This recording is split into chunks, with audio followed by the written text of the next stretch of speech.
pas Januari ke Februari itu bener-bener drastis. Nah, Februari itu masih di angka 80%, dari 100% masih di angka 80% penurunannya ya.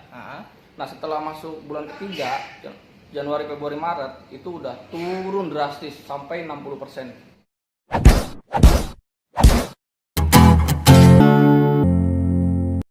Halo guys, welcome to back my channel. Oke, balik lagi bersama channel gua yang selalu menginspirasi tentang bisnis bisnis apa saja yang paling bagus di dalam kondisi pandemi COVID-19 dan bisnis apa saja yang tidak terkena imbas karena adanya COVID-19 ini.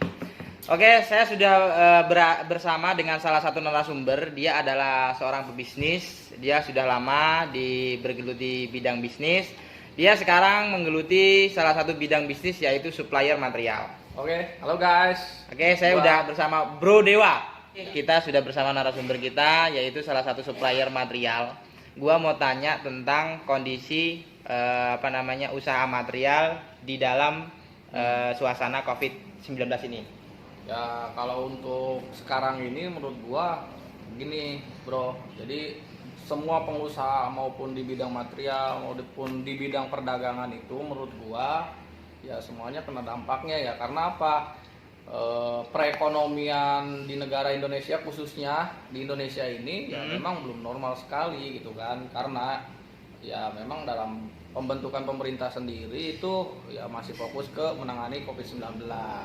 Jadi ya semua bidang usaha kena dampaknya pastilah, apalagi perputaran uangnya itu nggak stabil gitu kan, seperti itu. Apalagi kayak pengusaha-pengusaha seperti gua gitu kan, nggak bisa ditentukan omset hari ini berapa, omset bulan depan berapa, omset bulan depan lagi berapa gitu, Bro. Nah, Mas Bro sendiri itu stabil lah intinya. Nah, untuk Mas Bro Dewa ini sudah menjalani bisnis supplier material ini sudah berapa lama? Gua sekitar 5 tahunan ya. Kurang lebih 5 tahun. Oke, Mas Dewa sendiri untuk market pasarnya sendiri untuk usaha material ini sendiri di Jawa Barat kah? Dikhususkan buat di Karawang atau gimana nih? Nah, sebelum gua bikin supplier atau enggak distributor, maksudnya kan awalnya gua itu bentuk bentuk area itu belum ke luar kota ya, masih di daerah Karawang gitu kan, untuk pembukaan. Dan kalau menurut gua di bidang material itu banyak yang kita bisa olah gitu kan. Jadi kita bisa menjadi entrepreneur kan. Entrepreneur itu kita bisa menyediakan barang yang mereka butuhkan, bener gak sih? Bener Kan? Nah itu, jadi apa yang material toko material ya, apa yang toko material butuhkan kita sediain gitu loh. Nah makanya dari produk A gua coba potensi bagus, nah, udah sukses baru ke produk B gitu kan. Nah itu sukses juga baru produk C. Nah sebelum gua ke luar kota, gua penetrasi di area gua dulu, Bro, gitu. Nah, area Mas Dewa sendiri sekarang di mana? Nah, sekarang sih udah Karawang, Cirebon, Purwakarta, terus Bandung, Sumedang juga. Untuk pokoknya Jawa Barat lah. Oke, belum semua. Oke, berarti kurang lebihnya bisnis supplier Bro Dewa ini sudah merambah ke daerah Jawa Barat, tapi belum benar-benar terdistribusi semuanya, tapi kurang lebihnya di setiap kota di Jawa Barat ini sudah ada 1 atau 2 material yang masuk ya. Nah, untuk produk fokus sendiri dari material yang Bro Dewa ini pasarin apa sih? Ya untuk produk fokus sendiri ya untuk sekarang nggak ada yang fokus, karena kita di pembisnis itu nggak bisa spekulasi lagi. Artinya kan kadang kalau spekulasi benar-benar kita mau fighting kondisi dengan COVID-19 ini, ya kita tetap ada remnya juga. Jadi kita sekarang belum ada produk fokus, yang penting yang udah jalanin aja dulu.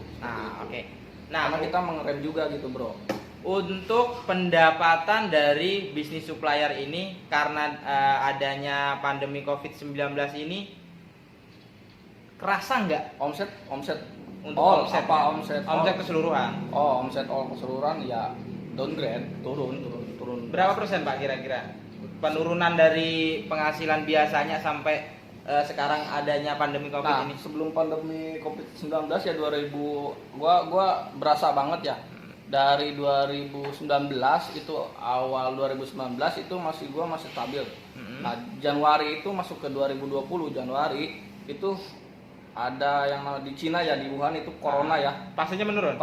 Pas Januari ke Februari itu bener-bener drastis. Nah, Februari itu masih di angka 80%, dari 100% masih di angka 80% penurunannya ya. Nah, setelah masuk bulan ketiga Januari, Februari, Maret itu udah turun drastis sampai 60%. Sampai 60%. 60% itu. Nah, untuk sebagai seorang pengusaha supplier material, apa sih yang harus dilakukan oleh pemerintah untuk pengusaha-pengusaha seperti Bapak Dewa ini? Ya, kalau untuk menurut gua sih ya pemerintah jadi Harus bagaimana gitu? normalisasi untuk pembatasan sosial media ya gua ngerti ya untuk masalah itu. Nah, untuk perekonomian juga kalau menurut gua ya kayak listrik itu orang-orang apa namanya yang 3 bulan ya kena dapat subsidi.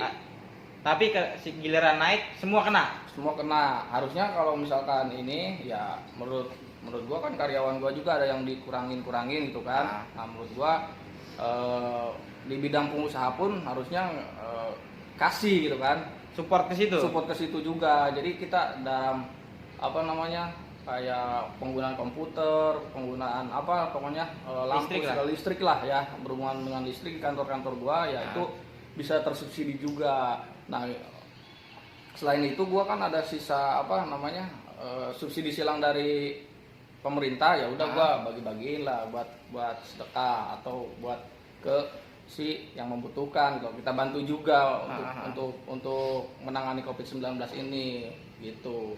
Jadi subsidi pemerintah itu jangan sampai yang 900 ya? Iya, kurang lebih 900. Nah, itu di atas 1000 juga harusnya kasih gitu, guys.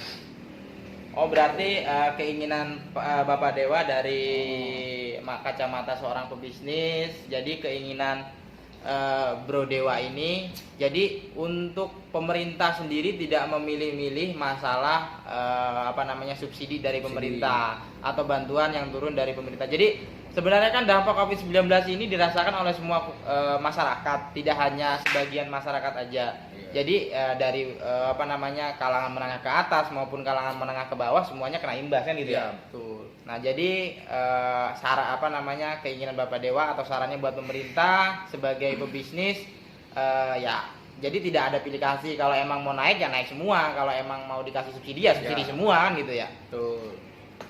Nah, untuk Bro Dewa sendiri tapi aktivitas sampai sekarang material tetap jalan ya? Masih tetap jalan ya, seperti yang gua katakan tadi, kita nggak bisa fighting karena kan nggak stabil perekonomian. Masih belum stabil ya?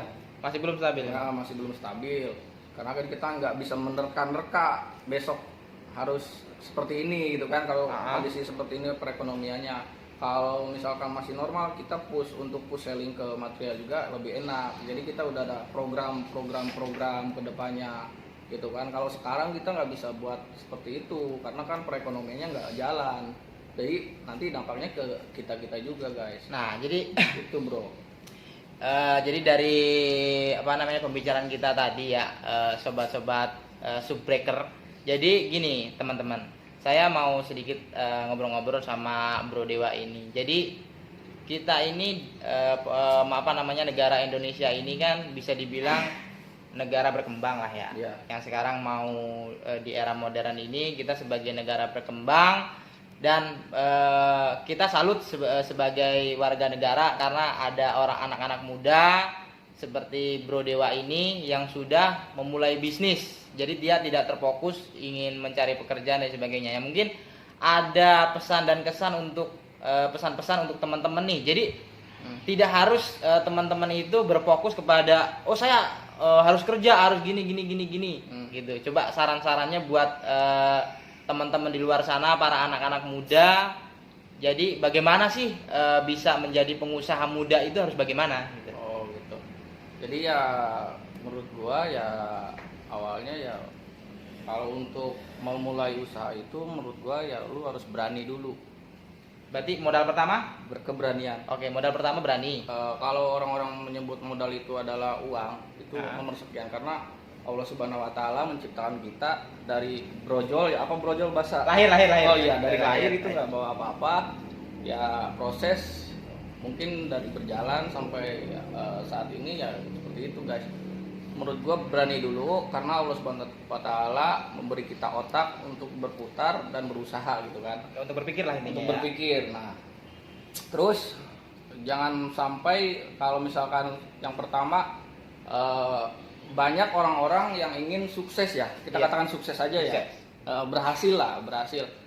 Yang pertama itu tidak tahu caranya gitu kan, seperti apa gitu kan, tidak tahu caranya seperti apa. Terus yang kedua tahu caranya tapi tidak benar-benar menginginkannya. Nah itu ragu-ragu. Nah gue udah punya peluang nih, Nah, tapi nggak benar-benar nggak kekeh, nggak berani untuk memulai tetap nggak bisa. itu jadi bagaimana untuk menghadapi situasi seperti itu. Jadi kadang-kadang teman-teman semua kalau menurut saya pribadi, teman-teman semua itu memiliki planning, memiliki keinginan dan memiliki inspirasi buat memulai sesuatu, tapi dia tidak berani melakukan sesuatu itu. Ya, harus percuma. bagaimana gitu. Ya kalau misalkan harus seperti itu ya action gitu kan. Intinya untuk memulai usaha itu modal pertama harus berani dan action gitu kan. berani berspekulasi. Spekulasi. Nah gitu. Apalagi kita udah tahu ya, udah tahu oh bidang usaha ini udah berpotensi, tapi nggak mau kerjain ya percuma juga, mubazir gitu kan. Tidak benar-benar menginginkannya untuk menuju ke situ, gitu kan. Seperti itu. Ya banyak sih, ya banyak pengusaha-pengusaha di luar sana ya memang kesuksesannya itu ya mulai dari nol karena mereka berani untuk mewujudkannya gitu kan, impian-impian mereka. Jadi dia udah punya peluang, berani ambil action, kerjain, ya udah ketahuan hasilnya seperti itu. Oke, jadi inti dari pembicaraan kita semua ini dampak COVID-19 yang melanda Indonesia atau bisa dibilang dunia itu terdampak dari semua sektor bisnis, tidak hanya dari sektor industri ataupun yang lainnya, tapi dari segi bisnis material pun terkena imbasnya. Betul. Nah, dan untuk teman-teman para kaula-kaula muda, jangan pernah berpikir kalian itu harus menjadi seorang karyawan atau pekerja. Semuanya itu pilihan. Jadi kalian mau jadi pekerja atau pengusaha itu pilihan, apalagi dalam kondisi seperti ini kita diberi kelebihan oleh Tuhan Yang Maha Esa, yaitu otak untuk berpikir. Jadi jangan pernah untuk memulai usaha jangan pernah mengeluh dan jangan pernah takut. Betul. Kita sebagai anak muda harus mencoba, gagal mencoba lagi. Ya. Seseorang yang gagal adalah orang yang berhenti dan tidak mau mencoba lagi. Tapi seseorang yang memiliki jiwa sukses, kegagalan itu dalam hidup tidak pernah ada. Tapi kalau kita menemukan beberapa kegagalan, itu adalah salah satu cara yang pernah kita temukan dalam hidup. Betul. Karena kita nanti evaluasi kegagalan kita seperti apa, baru kita dapat poinnya. Seperti itu, guys. Oke, di sini saya akan mengajukan 8 pertanyaan yang harus dijawab oleh Bro Dewa dengan secara singkat, padat, dan jelas. Nah, ini jadi buat ilmu juga buat kalian yang nonton video ini, guys ya. Oke, untuk pertanyaan pertama untuk Bro Dewa. Ya. Apa yang paling Bro Dewa sukai dalam menjalankan bisnis ini? Yang pertama uang, yang kedua adalah kita bisa bereksplor diri kita sendiri. Mengeksplor apa yang kita punya kepada orang lain. Nah, oke, lanjut ke pertanyaan kedua untuk Bro Dewa. Apa yang paling Bro Dewa benci dalam menjalankan bisnis ini? Ya, paling gua benci Coba apa tuh? kalau karyawan gua murugul, ya bahasa Indonesianya murugul. Susah dikasih tahu. Ya itu. Lanjut ke pertanyaan 3, Bro. Apa yang paling disukai pelanggan terhadap Bro Dewa? Hubungan baik. Lanjut ke pertanyaan kelima. Apa alasan prospek saat memutuskan untuk memilih bisnis Anda? balik lagi ke yang pertama ya, gue akan bisa explore diri gue, maksudnya apa yang punya ide-ide dalam otak gue bisa explore ke semuanya, terus bisa berekspresi juga guys. Kenapa Bro Dewa ini memilih bisnis supplier material sebagai bisnis dia? Salah satunya adalah karena dia melihat potensi jangka panjangnya, karena di negara atau kita semua masyarakat itu pasti kedepannya namanya pembangunan itu tidak akan pernah berhenti. Betul. Semuanya membutuhkan material, jadi tidak akan pernah ada yang namanya material itu mati, pasti akan terus. Apalagi kan sekarang pemerintah ngasih subsidi ke perumahan-perumahan ya. Iya. Nah itu terus untuk sell outnya juga cepet gitu kan. Oke. Gitu. Jadi produknya fast moving, nggak slow moving. Ya, jadi cepat juga perputarannya. Selagi masih banyak orang di dunia ini ya pasti pengen punya rumah gitu kan. Makanya ya gua lihat bisnis ini ya jangka panjang gitu kan. Nah, untuk lanjut ke pertanyaan yang keenam. Untuk Bos Dewa, bagaimana cara Bos Dewa atau Bro Dewa ini mengatur strategi untuk penjualan? Nah, untuk mengatur penjualan tersebut ya kita harus skema dulu. Jadi skema dulu, kita rinci dulu target market kita ke mana dulu. Nah, kalau misalkan target market kita ke material, gua khususnya di bidang material. Yang harus dilihat dari bidang material ini apa sih untuk menentukan strategi market itu? Yang pertama harus kita lihat nih untuk menentukan strategi market untuk bidang usaha material ini apa sih? Ya proyek. Pertama proyek. Iya. Oke. Nah, untuk strategi-strategi sendiri yang mungkin satu aja yang mungkin bisa Bro Dewa kasih tahu ke teman-teman shopbreaker ini, apa sih strategi utama yang harus dibikin? Ya udah gini aja. Jadi kita kan memasarkan suatu produk awalnya dari nol gitu kan, apalagi menimbulkan brand awalnya dari nol, dari nggak tahu yang mereka jadi tahu. Yaitu tantangan kita yang pertama ya kita harus perkenalkan dulu brand kita. Oke. Terus perkenalkan dulu diri kita kepada customer kita, sehingga customer kita udah kenal sama kita, artinya kita bisa ngobrol secara face to face sama pelanggan kita. Nah baru kita ke target penawaran kita gitu kan. Jadi artinya kalau misalkan nggak kenal mau nawarin barang kan lu siapa gitu kan, artinya lu harus bisa perkenalkan diri lu dulu, baru kita bisa perkenalkan produk kita gitu. Intinya kan? biar dapet. Intinya kita bisa bagaimana kita Itu bisa masuk ke dalam suatu customer itu dengan baik lah ya. Betul. Nah, oke, untuk lanjut ke pertanyaan ketujuh. Jawab dengan cepat aja Mas Bro. Apa yang menjadi kelebihan dari bisnis supplier ini?